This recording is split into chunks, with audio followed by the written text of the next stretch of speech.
transforming anxiety through faith. Worry is something we all experience. It sneaks into our minds, often uninvited, and can consume our thoughts, emotions, and even our actions. Whether it's concerns about finances, health, relationships, or the future, worry can feel overwhelming. But as believers, we are called to move from worry to worship, shifting our focus from our problems to the power and presence of God.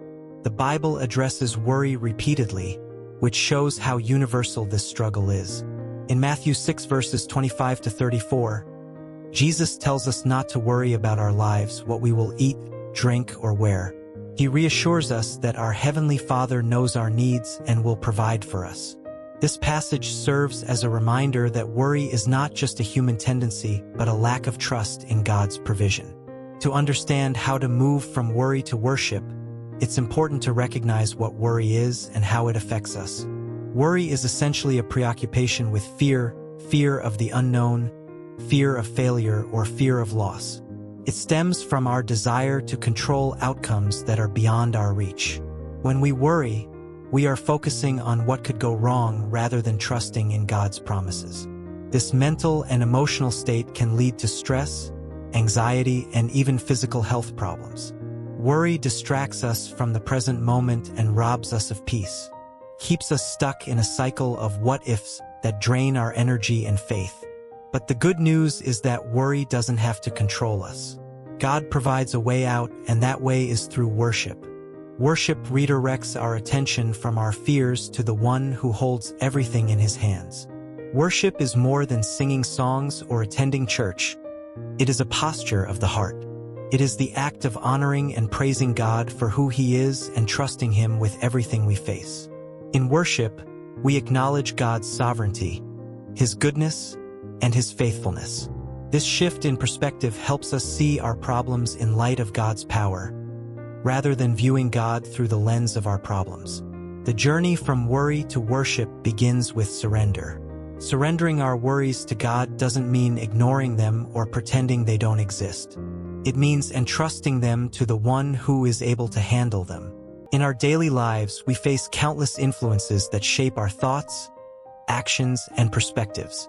Some of these influences come from external sources like our environment, relationships, and culture, while others come from within, rooted in our personal experiences, emotions, and beliefs.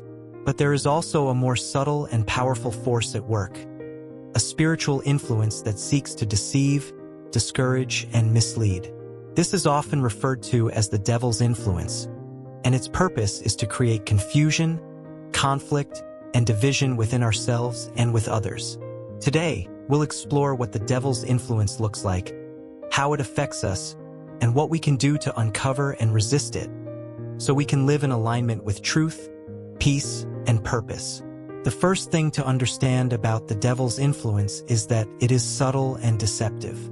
Rarely does it appear as obvious evil or blatant wrong.